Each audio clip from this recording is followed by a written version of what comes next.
একজন লোক বলছে তোকে একটা থাপ্পড় দেব। তো প্রতিপক্ষ বলছে যে আপনি থাপ্পড় দেবেন, আমি কি তার জন্য অপেক্ষা করব? আমি কি বসে থাকবো? তো বলে যে তুই কি করবি?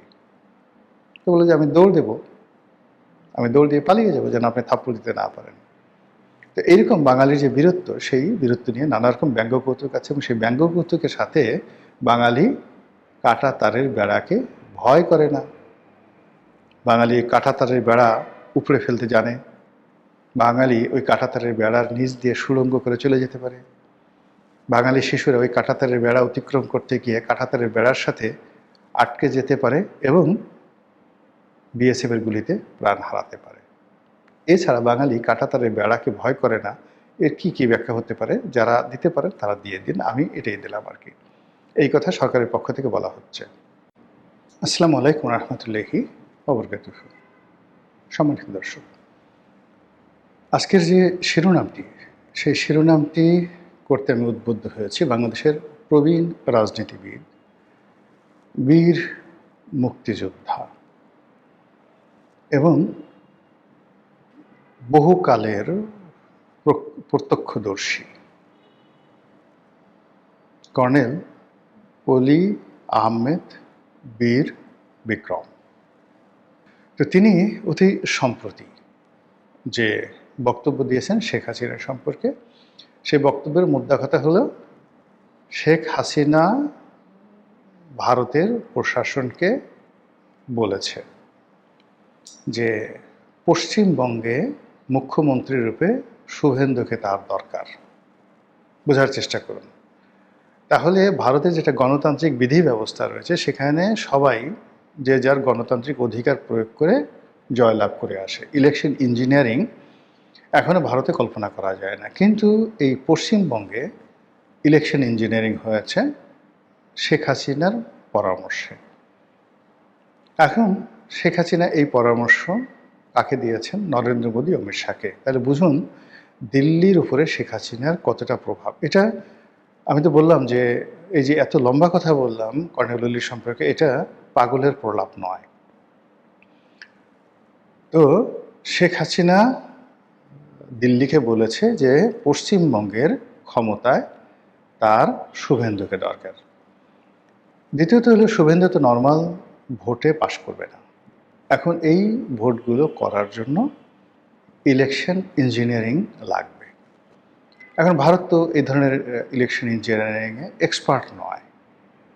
তাহলে কি হলো? শেখ হাসিনার যে সমস্ত লোকজন বাংলাদেশ থেকে এখন ভারতে আছেন, দিল্লিতে আছেন, কলকাতাতে আছেন, তাদের সঙ্গে ভারতের প্রশাসনের একটা সমঝোতা হয়েছে এবং সেই সমঝোতার ভিত্তিতে ইলেকশন ইঞ্জিনিয়ারিং করে তারপরে সেই পশ্চিমবঙ্গের শুভেন্দুকে ক্ষমতা আনা হয়েছে। এটা কর্নেল অলি বলেছেন।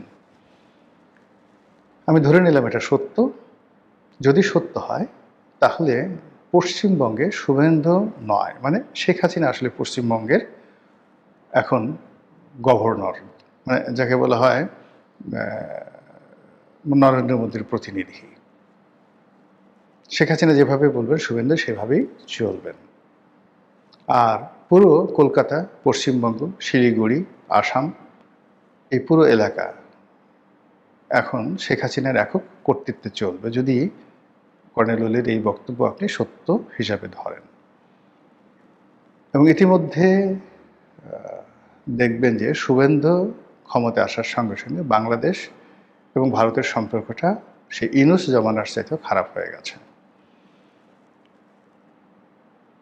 চীনের সঙ্গে সম্পর্ক করার জন্য বাংলাদেশ পাগল হয়ে গেছে। আমেরিকার গ্রিন সিগন্যাল চাচ্ছে।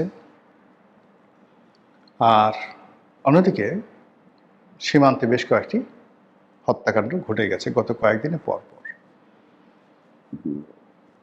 এর বাইরে শুভেন্দু সরকার, মানে পশ্চিমবঙ্গ সরকার ঘোষণা দিয়েছে যে সীমান্তে কাঁটাতারের বেড়া নির্মাণ হবে এবং বিভিন্ন জায়গাতে এই কাঁটাতারের বেড়া পাহারা দেওয়ার জন্য যে জমি দরকার, সেই জমি পশ্চিমবঙ্গ সরকার বিএসএফকে দিবে, যেন তারা অসংখ্য ঘাঁটি এবং চৌকি তৈরি করতে পারে এবং সরাসরি সীমান্তে অনুপ্রবেশ বন্ধ করতে পারে। বাংলাদেশের পক্ষ থেকে বলা হয়েছে বাঙালি কাঁটাতারের বেড়াকে ভয় করে না। এটি খুবই হাস্যকর একটা কথা বলা হয়েছে। বাঙালি কাঁটাতারের বেড়াকে ভয় করে না। তো এই গল্পটা এরকম যে খুব কমন গল্প, সবাই জানে। সে বলছে যে একজন লোক বলছে তোকে একটা থাপ্পড় দেব। তো প্রতিপক্ষ বলছে যে আপনি থাপ্পড় দেবেন, আমি কি তার জন্য অপেক্ষা করব? আপনি কি বসে থাকবো? তো বলে যে তুই কি করবি?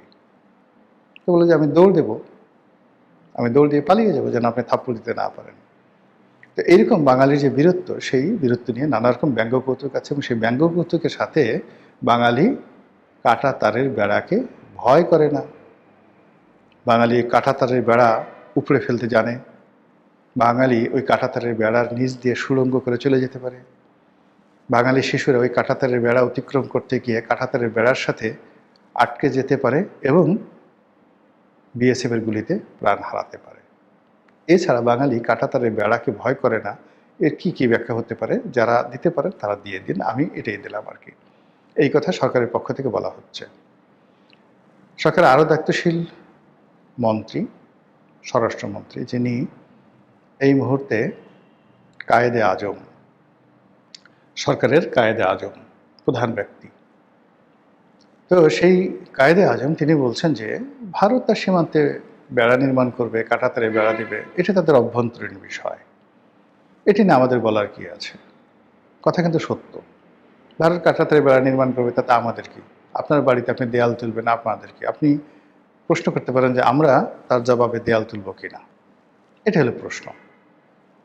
তো এইভাবে দেখুন সীমান্ত নিয়ে বাকবিতণ্ডা চলছে, কথাবার্তা চলছে। সরকারের একজন উপদেষ্টা বলেছেন যে আগে যেভাবে শেখ হাসিনার জামানাতে গুলি করে লোক মারা হতো, ওটা এখন আর সম্ভব হবে না।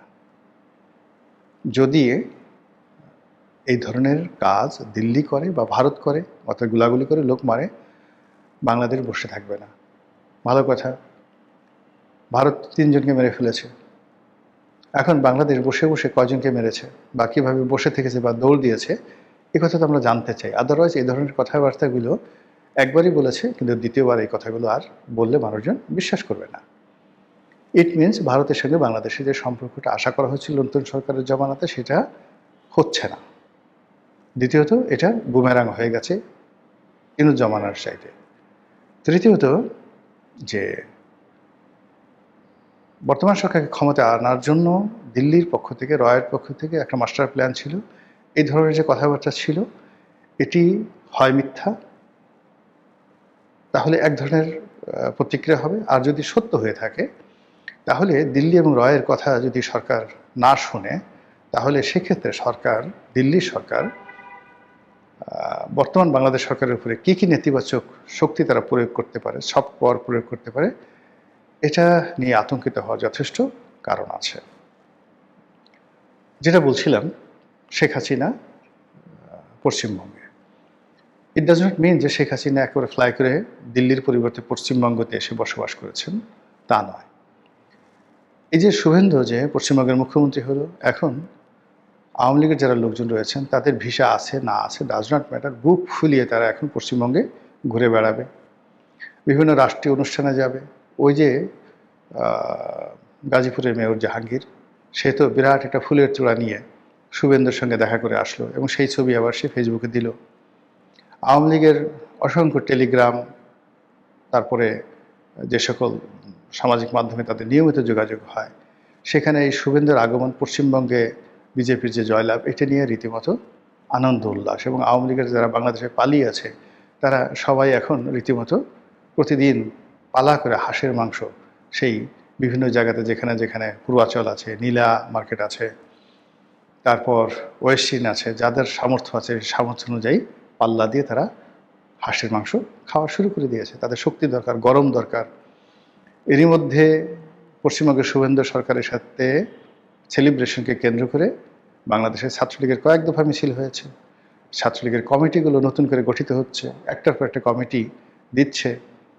তো এই প্রেক্ষিতে এই যে কর্নেল ওলি যে কথাগুলো বললেন, যে শেখ হাসিনার পরামর্শে ভারত ইঞ্জিনিয়ারিং করে শুভেন্দুকে সেখানে বসিয়েছে, এবং সেটা যদি সত্যি হয় তাহলে শুভেন্দু বসে থাকবে না, শেখ হাসিনাও বসে থাকবে না, আর সরকার যারা আছেন তারা নিঃসন্দেহে নাকে তেল দিয়ে ঘুমাবে না।